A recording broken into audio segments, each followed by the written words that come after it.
Maintenant, nous allons passer à un autre exercice, le 18, page 329. Donc, je vous laisse le voir, le mettre sur pause et essayer de le faire. Donc, on va passer à la correction. On y va. Alors, ici, vous aviez donc un plan, enfin 3 points A, B, C, et il faut savoir s'ils définissent un plan. Donc, la chose à faire, effectivement, j'ai oublié, mais je vais le faire maintenant. Donc là, vous aviez contrôle. J'aurais dû faire comme ça. Hop. Voilà. Je vais décaler. Hop. C'est le moins moche possible. Donc là, je calcule les coordonnées du vecteur AB et du vecteur AC. Donc je calcule les coordonnées, ça vous savez le faire. On remarque que les coordonnées ne sont pas proportionnelles. D'accord. Donc les vecteurs ne sont pas collinéaires. Autrement dit, les points ne sont pas alignés. Et vous savez que 3 points non alignés définissent bien un plan. Ensuite, question 2. Il fallait donc montrer que la droite D est orthogonale à P. Donc il y avait plusieurs méthodes, mais la méthode la plus simple, c'était donc déjà d'une part un réflexe de faire un petit dessin. Donc là vous avez un plan P, parce qu'ici on sait que la droite est orthogonale. On ne vous dit pas d'étudier la position. Donc là vous savez que c'est orthogonal, donc vous pouvez déjà vous donner une représentation de la situation. Donc là vous avez un plan P. Vous avez un vecteur normal n là, qui est orthogonal au plan. Vous avez une droite qui est orthogonale, donc elle va venir couper par un angle droit, comme ça, hop, de manière orthogonale. Je me donne U un vecteur directeur. Et vous savez qu'il y a 3 points A, B, C non alignés qui appartiennent au plan P. Donc là c'est 3, donc ici, et puis là j'ai mis le vecteur AB et le vecteur AC. Donc au final D, qu'est-ce que je peux dire sur D? D, on a une représentation paramétrique. Donc je peux donner un point quand t vaut 0, c'est-à-dire quand j'ai moins 7, 0, 4, que j'ai mis ici, que j'appellerai M, et je peux donner un vecteur directeur, le vecteur directeur que j'ai représenté ici, qui est donc les coefficients de t, donc 2, moins 3, 1, d'accord. Donc voici comme information sur D. Ensuite, j'ai pas d'information sur N. Par contre, j'ai pas d'information sur N, je connais pas le vecteur normal de N. Mais ce que je peux me dire, c'est que si D, pour montrer que D est orthogonal à U, je sais que j'ai 3 points du plan. Donc si je montre que U est orthogonal au vecteur AB et au vecteur AC, donc comme ces vecteurs-là caractérisent le plan, bah, si ça voudrait dire que donc D est orthogonal à D. D'accord? C'est parce que je pourrais donc dire que si je me trace une droite du plan de vecteur directeur AC et une droite du plan du vecteur directeur AB, on aura que D finalement est orthogonale à deux droites séquentes du plan, donc elle est orthogonale au plan. Vous voyez l'idée. Alors ici je vais montrer que ce produit scalaire vaut 0 et celui-ci. Donc j'ai les coordonnées de U que j'ai donc réussi à obtenir grâce à sa représentation paramétrique. Et donc je calcule, ça vaut à chaque fois 0. Et donc ainsi U est donc orthogonal donc à deux vecteurs non collinaires, ça c'est important du plan, puisqu'ils sont non collinaires, je l'ai justifié donc dans la question 1. Donc D est orthogonal au plan P. Deuxième méthode, ça consisterait donc à, donc si je viens récupérer ici, je le mets là. Deuxième méthode, alors je peux me dire que je vais essayer de trouver une, alors comme on est dans le chapitre, je pense qu'il est naturel que certains élèves pensent à déterminer l'équation cartésienne du plan P. Donc comme j'ai deux vecteurs ici, comment essayer de trouver l'équation cartésienne? Vous savez que pour trouver l'équation cartésienne, ce qui est pratique, c'est d'avoir un vecteur normal. Donc comment trouver ce vecteur normal si vous avez deux vecteurs non collinaires du plan? Ben, vous pouvez faire ce qu'on appelle le produit vectoriel. Là je m'adresse en particulier à ceux qui font l'option SI. Vous connaissez le produit vectoriel. Donc je rappelle que le produit vectoriel, vous faites des produits en croix successifs.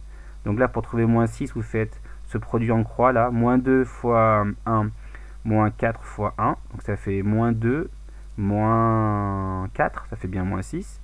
Après on fait donc un deuxième produit en croix avec celui du haut, 4 fois 1, moins 5 fois 1, donc ça fait plus 5, donc ça fait 4 plus 5, ça fait 9.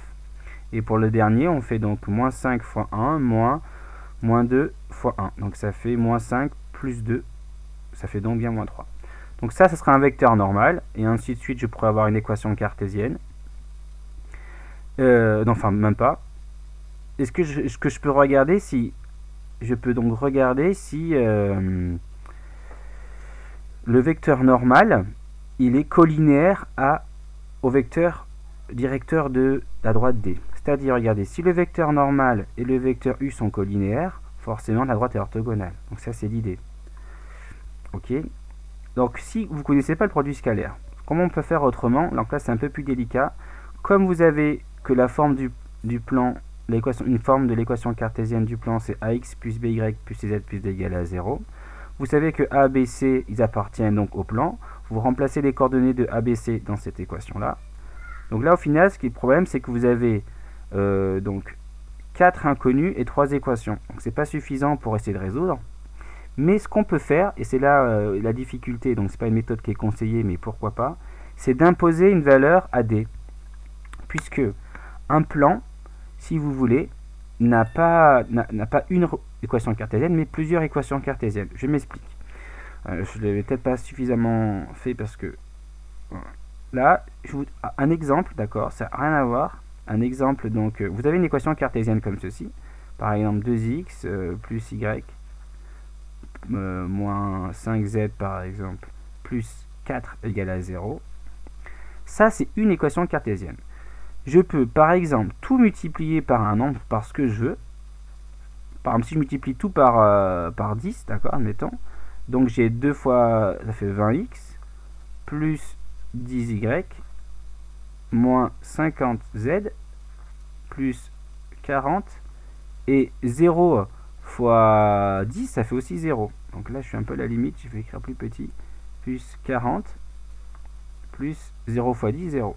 Donc vous voyez, je peux imposer à ce que je veux la valeur de D, enfin peu importe ce que je, comment dire, peu importe, toutes les valeurs peuvent être atteignables. Vous voyez là ici j'ai marqué, pardon, je vais peut-être mieux m'exprimer. Là c'est une autre équation cartésienne du plan. Mais je peux imposer la valeur que je veux à D, d'accord, sauf peut-être 0, parce que regardez, si là c'est non nul, il me suffit donc de multiplier par 1 quart. Si je multiplie tout ça par 1 quart, ça va faire donc 2 sur 1 quart, ok, bon ça fait un demi, là ça fait 1 quart, moins 5 quarts, et là je mets 4 sur 4, ça vaut 1, vous voyez. Donc vous voyez, je peux imposer une valeur, finalement c'est pas tant une inconnue que ça D, ici, puisque je ne me suis pas fixé un vecteur normal. Donc par rapport aux autres méthodes, c'est que d'habitude on avait un vecteur normal, on trouvait la valeur de D. Ici, comme je n'ai pas de vecteur normal et qu'un vecteur normal, il y en a une infinité, ici je vais trouver le vecteur normal associé à la valeur D égale 1. Voyez. Donc ça, je vous laisserai le faire si vous voulez. C'est pas forcément une méthode à savoir faire, mais c'est peut-être intéressant. Si lorsque vous êtes vous pensez pas à la méthode 1, mais que vous êtes ici coincé dans cette méthode-là, pensez que vous pouvez fixer une valeur de D pour imposer une valeur au vecteur normal. Question ensuite B. Donc il faut montrer que, donc on sait que c'est orthogonal, donc la droite est séquente au plan, donc elle va venir couper en un point H. Ici c'est l'énoncé qui le dit. Comment trouver ce point H? Donc là, je vais essayer de trouver une équation cartésienne de P avec ce que j'ai ici. Puisque c'est orthogonal, comme tout à l'heure, le vecteur directeur de la droite, c'est un vecteur normal du plan. D'accord? Je vous rappelle, comme ça, c'est un vecteur directeur et que la droite, donc un vecteur directeur de D, et que la droite est orthogonale, ce vecteur directeur de la droite, c'est en fait un vecteur directeur du plan. C'est la même chose. Enfin, ce qui est pour l'un, un vecteur directeur pour l'un est un vecteur normal pour l'autre, puisque la droite est orthogonale à P. Donc en fait, des coordonnées donc de U, donc moins 2, moins 3, 1, je les retrouve ici, et il me reste à déterminer la valeur de D. Donc on part en résolvant simplement une équation... Ah non, pardon, excusez-moi. Ensuite, donc, je dois trouver la valeur de D. Je sais que le point A, il appartient au plan P, d'accord, parce que c'est par définition ici. Donc ces coordonnées vont vérifier, donc 2, 1, 3, donc 2, 1, 3, vont vérifier l'équation cartésienne. Ainsi, je me retrouve avec une équation du premier degré d'inconnu D. Je calcule, je trouve D égale moins 4, et donc je peux donner l'expression de l'équation cartésienne. Mais ça, c'était pas le but, hein. Mais c'était donc un sous-objectif pour apparaître la question B. Une fois que j'ai l'équation cartésienne, je vais pouvoir trouver les points en commun. avec la droite D. Donc, tout à l'heure, donc le point A, les coordonnées du point H, ils vérifient, donc ils appartiennent à D. Donc, si j'appelle ça, j'aurais pu écrire ici X, Y, Z, les coordonnées de H. Les coordonnées de H, ils vérifient donc son X il vaut comme ça, son Y il vaut comme ça et son Z il est comme ça, parce qu'il appartient à la droite D. Mais comme il appartient aussi au plan P, ces coordonnées X, Y, Z vérifient aussi l'équation cartésienne. Donc là, c'est une méthode évidente par substitution parce que le X, Y, Z, c'est le même qui est là. Donc je vais substituer les X, Y, Z par leur expression donnée par la représentation paramétrique. Donc je calcule et j'ai finalement une équation du premier degré d'inconnu t. Je trouve ma valeur de t. Donc je vous laisse faire le calcul. Vous mettez sur pause si vous le souhaitez, bien sûr. Et comme t vaut 1, bah du coup, si je remplace t par 1, ça va me donner les coordonnées de h.